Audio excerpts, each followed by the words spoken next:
हम 17 दिन से धरने पर बैठे हैं। यहाँ पर बैठे हुए अध्यापक भर्ती परीक्षा 2022 और वरिष्ठ अध्यापक भर्ती परीक्षा 2022 के बीए एडिशनल के अभ्यर्थी हैं, जो पिछले 6 माह से दर की ठोकरें खा रहे हैं सरकार की गलत नीतियों की वजह से।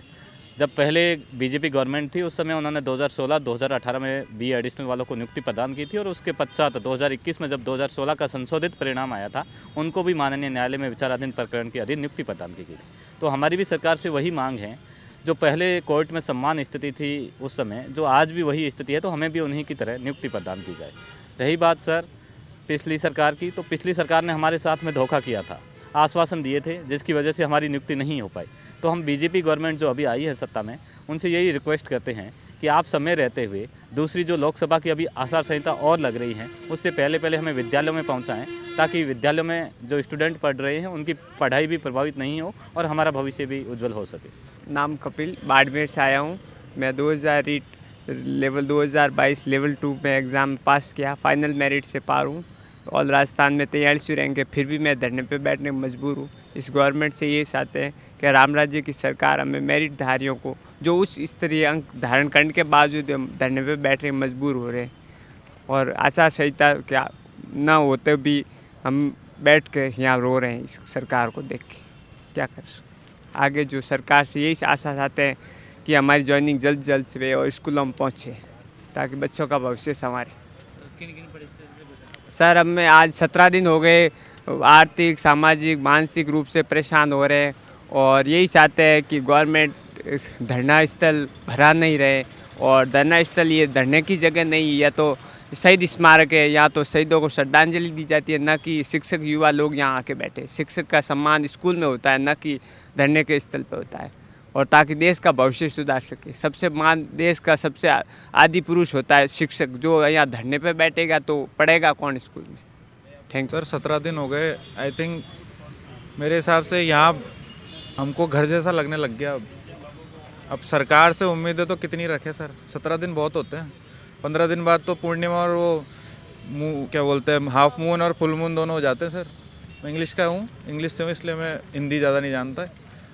तो सर जब चांद ही आधा हो जाता है, लेकिन हमारे नेताओं को अभी भी शुद्ध नहीं है। और कुछ नहीं सर, हमसे आके हालचाल तक नहीं पूछे कि कोई जी रहे हो कि मर गए। कितनी बार यहाँ से हॉस्पिटल में एडमिट हो जाते हैं बच्चे, लेकिन नहीं, उन्हें कोई फ़र्क नहीं पड़ता। जी सर, रात को भी यहीं रुकते हैं सर। रात को पहले तो ठंड लगती थी, अब जैसे जैसे गर्मियों का मौसम आ रहा है या मच्छर काटने स्टार्ट हो गए, हमको डर ये लगा रहता है किसी के मलेरिया ना हो जाए। क्या करें सर, नौकरी का सवाल है सर। अगर ये एक ज्वाइनिंग लेटर ये लोग हमें दे दें, जो हमारे हक का है, हम हक का मांग रहे हैं, वो मिल जाए हमें, तो सर हम यहाँ क्यों बैठेंगे। हम यहाँ से उसी दिन रवाना हो जाएंगे और अपनी अपनी ड्यूटी संभालेंगे सब।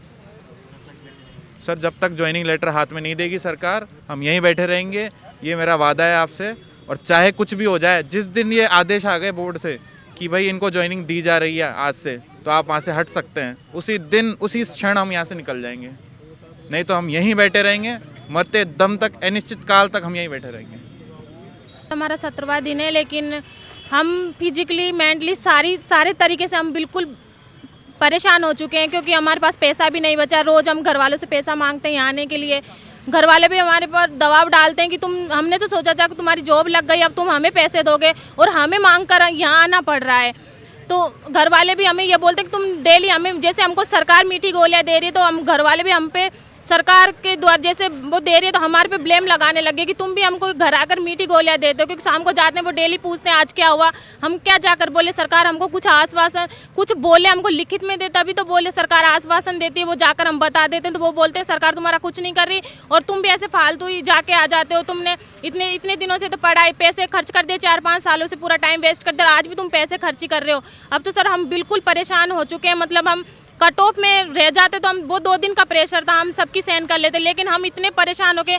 एक इंसान है सर, इनकी मेमोरी भी सहन शक्ति, मतलब माइंड है ये सर, कितना सहन शक्ति करे, क्योंकि लोग बाग हमको कोई नहीं जीने दे रहा, सब पूछ के बाहर ही नहीं निकलने देते। हम इतने परेशान हो गए।